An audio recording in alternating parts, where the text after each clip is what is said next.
So, you wasn't expecting to hear from me, now were you?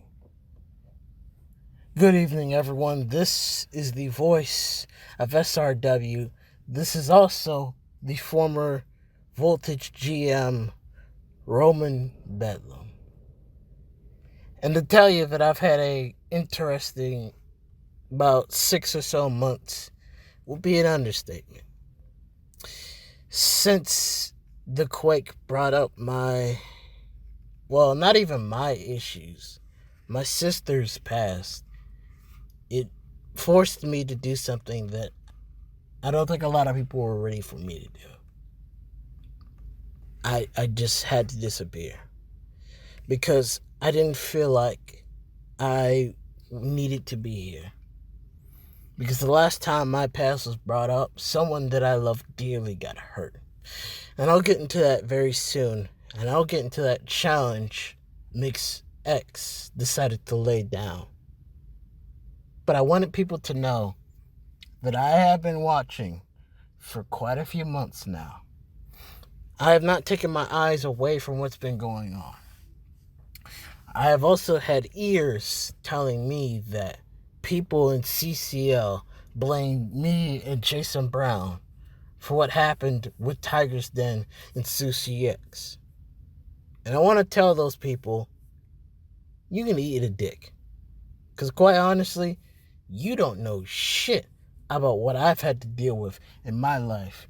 Where were you guys when my brother had to fight the entire King of Immortals off by himself? Where were all of you? You weren't doing shit. So the fact that you want to blame me for Tiger's Den, how about you step up and stop having my brother do all the covering for you? But of course, I'm the issue here. I'm the problem. But you know what? No. Let me fix my tone here. About roughly 5 or 6 years ago, I used to be in a relationship with a young lady by the name of Alejandra. And she meant a whole lot to me. During the time that we were together, we did a whole lot of fun things together. Dates, museums, trips to all sorts of colorful places around the States. We just had fun. And of course, there were the intimate moments that we shared, like sometimes the moments where we would be together in more, I guess, real intimate settings, if you catch my drift. Let's just say that girl is the reason why I don't have a V card anymore. And unfortunately for me, during that time, roughly around Beryl's birthday,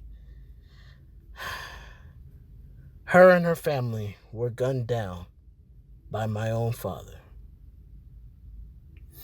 It's a tragic incident that I didn't think I'd have to relive, but when the quake brought the past of my sister up, it hurt. It made me flash back to that day as I watched my father, a man who loved me, or he said that he loved me, as he had him and 2 other members of his gang shoot Alejandra and her parents down. And it broke me. It broke my heart so much. People that I loved getting gunned down in front of me, and I couldn't do anything about it. Of course, as the incident would further get out of hand, my father would end up crashing that car, and he would lose his life, along with Beryl's mother and a few other people that were unfortunately in the vehicle. And since then, that incident turned me into what some would call a sexual deviant. Someone who it would appear that I'm just waving my finger around and going to any woman who might show any interest in me, but really, that's all that trauma from all of that. That's what that is. Because I'm so afraid of getting close to someone and then losing them because of powers that are out of my hand. Which is why I haven't been so quick to get back with the Genkies or Shiki or any of them. It's just because I don't know if a scenario like this may ever happen again. I don't want to lose what I've loved because of things I couldn't control.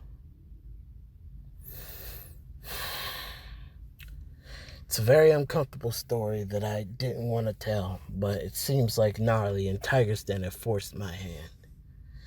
And you know what, Miss X, I ain't gonna waste your time any bit further. I accept your challenge. On not just my behalf, but on Jason's behalf too. Because not many people know that story that I just told you. I kept that story hidden from everyone. This is the first time that a lot of people are gonna hear this story. And you'll understand why I resigned from my position as GM. But don't worry. Soon enough, I will be back. And I will be back with a vengeance. But to you, Miss X, I have this to say. I know what you're doing with Gnarly. I know what you and Tiger's Den are doing with Gnarly. You don't care about him. You heard his problems, and you sought to take advantage of him. So now that he's going to be sacrificed to me and Jason, because I guarantee you we will win, and Jason will not only maintain control of the UWL, but Gnarly will be left all alone for people at the booth to get their hands on them and do with them as they want. But I don't like what you're doing with them. You and Tiger's Den never cared about Gnarly. Hell, the only thing that prevented you from feeding him to Yellow Devil was the fact that he had useful information. And you allowed him to get to the Quake. Or more so, the Quake allowed Gnarly to send information to her. So, consider this an act of war, Tiger's Den. Once I'm done with Gnarly, I'm coming for you. As for the Quake, you can go fuck yourself. I hope Black Widow knocks you out. And as for Gnarly, I want you to hear this message very, very clearly. You brought a demon out from my past that I have tried to keep hidden for years. You made my family suffer for nothing. And now, at the New Dawn Prestige Festival, me and Jason will get our hands on you. And I don't care who you get as a partner. I promise you, I am going to fuck you up. I'm going to make sure that you never, ever dare go out against me. Because if you think Jamal and Barrow are bad, oh, there's a reason why I have the worst temper out of the family. And you about to find that out very, very clearly. Maybe when I'm done, maybe I can find Urza and show her what a real man is like. But hey, I'm just some angry sexual deviant. What would I know about pure, unadulterated violence? I'll see you all at the New Dawn Prestige Festival.